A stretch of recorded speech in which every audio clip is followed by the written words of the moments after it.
President Noseda, Madam Chair Puzirev, Mrs. Kubi, ladies and gentlemen. Ich beginne auf Deutsch. Ich hatte eine Rede Ladies and gentlemen, let me start in German. Der heutigen I did have a speech that I prepared for today. It was a speech which was supposed to be about security in Europe. But to be honest, I cannot start my speech in the way that I originally intended to.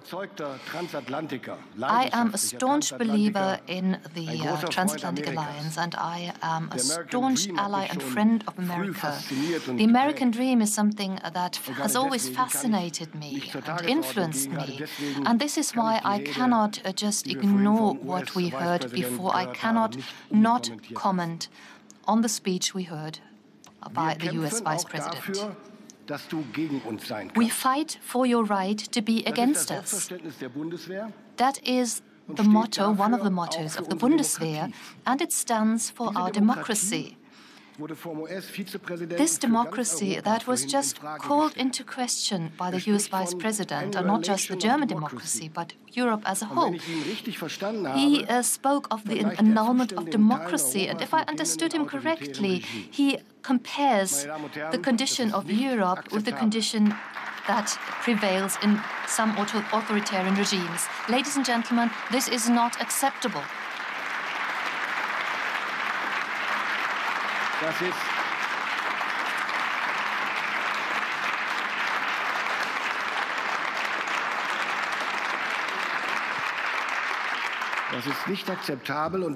This is not acceptable.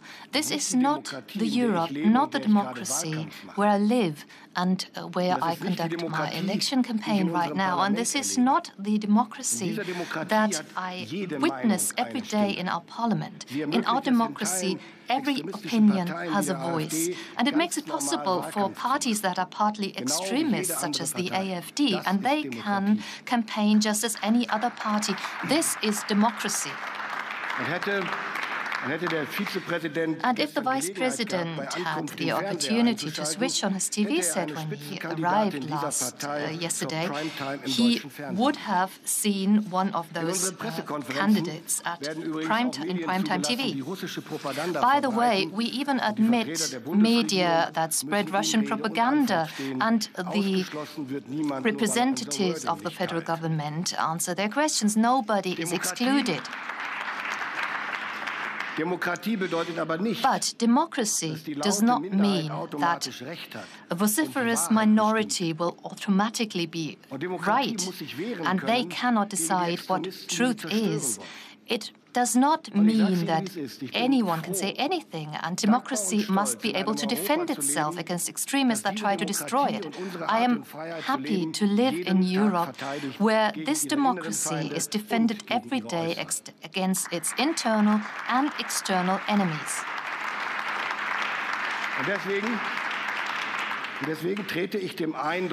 And therefore, I would like to explicitly contradict and oppose the impression that Vice President Vance suggested here, that our democracies oppress and silence minorities. We not only know against whom we defend our countries, but also what we defend it for. It's for democracy, for freedom of opinion, for the rule of law, and the dignity of each and every one, ladies and gentlemen.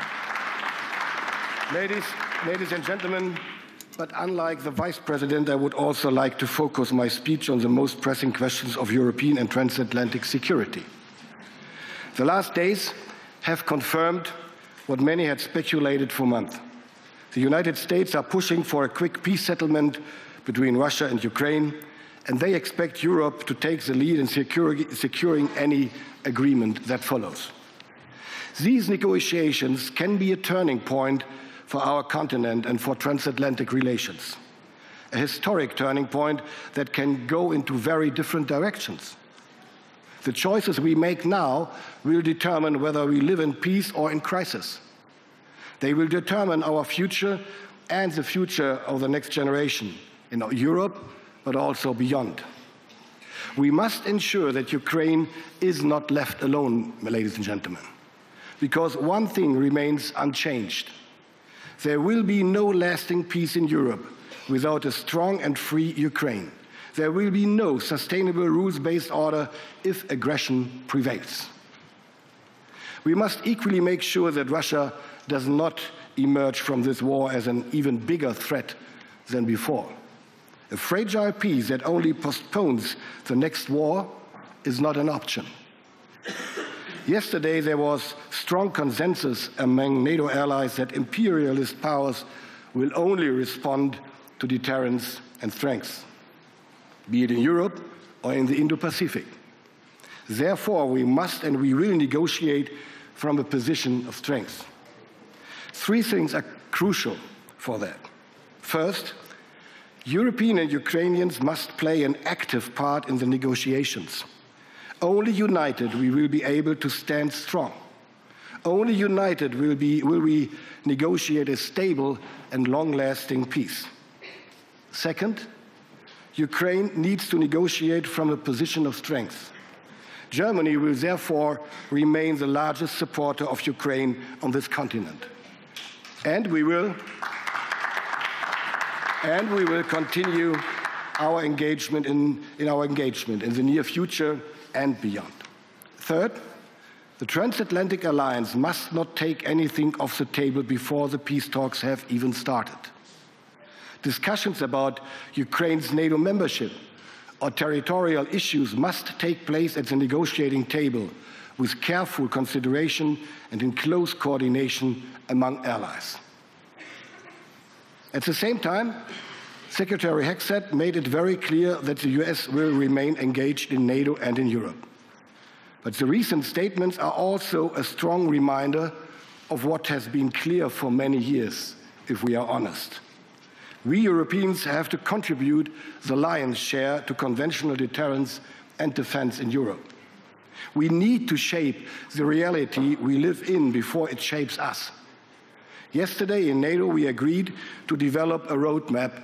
That was my proposal, a roadmap to organize the burden shifting from the US to Europe in the years to come, and to avoid at the same time, by orchestrating it, that we run in capability gaps which are critical. It is time for fewer promises now and more action. That is why my French colleague Sébastien Lecornu and I established the Group of Five together with the United Kingdom, Poland and Italy at the end of last year, to chart a course for a strong Europe. We will use this format to develop the roadmap in the upcoming month and discuss it with our allies, especially with the United States. Ladies and gentlemen, in order to make European responsibility a reality, we are taking strong measures in all important areas of defense with regards to money, material and operational readiness. Last year, Germany committed 2% of its GDP to defense. Within just 2 years, we nearly doubled our investments in procurement. Other European nations have made similar successful efforts. Security guarantees the future for all of us and for the next generation. We have the responsibility to invest in the future. For Germany, that means further increasing our defense spending. We need substantial financial means that cannot simply be cut out of the current budget. Excluding defense spending from our national debt limit is therefore inevitable. Security is not a short-term expenditure, it is a long-term commitment. That is why I am developing a 10-year program. We need to make defense spending more predictable. That means achieving security next generation. At the European level, we need to act in a similar way. We must ensure that all countries can effectively strengthen their security. That should involve adapting the Maastricht criteria to allow nations that face tight budgetary restrictions a greater flexibility to defense investments. And it would also involve a shift towards defense in the priorities of the European Union's multi-annual financial framework, just as we heard it by Mrs. von der Leyen earlier. More cash, that's the truth, must of course translate into more capabilities. It's not about money, it's about capabilities. Germany launched a defense industry strategy to create the right political, economic and regulatory framework to quickly make our defense industry more innovative, agile, and resilient. We streamlined our procurement processes, and together with industry, we are expanding our production capacities while pushing for a stronger European defense industrial base. Because one thing is certain, Europe needs a strong, more sovereign defense industry. We cannot afford excessive dependencies. This has never been clearer than today, as we see the geopolitical landscape shifting. Maintaining our technological advantage is crucial, particularly in areas such as artificial intelligence, space, and quantum technology. These investments generate positive spillover effects across our entire research landscape and overall economy. We need more European solutions while maintaining strong cooperation with our transatlantic partners. We need both in order to increase our defense capacities as quickly and comprehensively as possible while building and maintaining a strong industrial base. Simply put, we Europeans must develop together, build together, buy together, deploy together, even if that involves adapting and merging certain industries and setting aside national interests in some cases. This requires better coordination of who produces what to avoid duplicating efforts. We have proved that we are capable for this. The European Sky Shield Initiative is an example. The same is true for the European long-range strike approach initiated by Germany and France. And let me mention one more example, the German-Norwegian submarine project. Soon, German crews will be able to sail on Norwegian submarines and vice versa. This is European defense integration in action. We are inviting additional nations to join, also from across the Atlantic. This will boost NATO's naval presence from the shores of the Baltic Sea across the Atlantic all the way to the Arctic, which the latter being more and more in the focus of NATO's adversaries. Projects like these are the future of procurement. They show what we can achieve when we act together and overcome national constraints. That brings me to operational readiness. After Russia's full-scale invasion of Ukraine, we have significantly scaled up our efforts to secure NATO's eastern flank. We increased our presence in the air, on land, and at sea.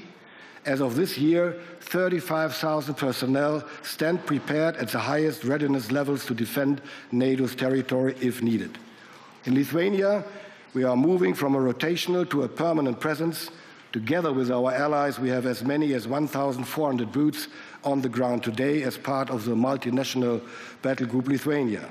We are in the midst of preparing the permanent deployment of a full combat-ready brigade. We will have roughly 5,000 personnel permanently in Lithuania in the years to come. On this note, thank you very much, President Nausėda, for being such an exemplary partner in the historic endeavor.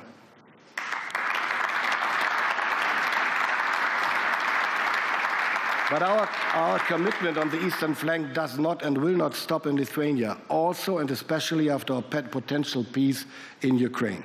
We are well aware Russia will remain a threat. We are assuming more leadership responsibility in the multinational core, Northeast, to bolster deterrence and defense in the region. This is a true example of our shared commitment to security. Ladies and gentlemen, this week has a week of decision. Next week, it will be the German voters that will make a choice. A lot is at stake in this election. I trust that the German voters will send a strong message. Germany will remain a reliable ally. Germany will continue to work towards a stronger and more secure Europe.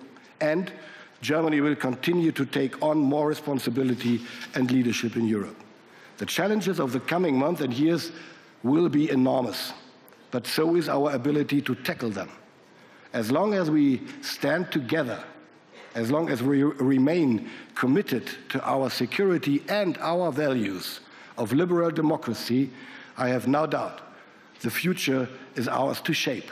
Thank you.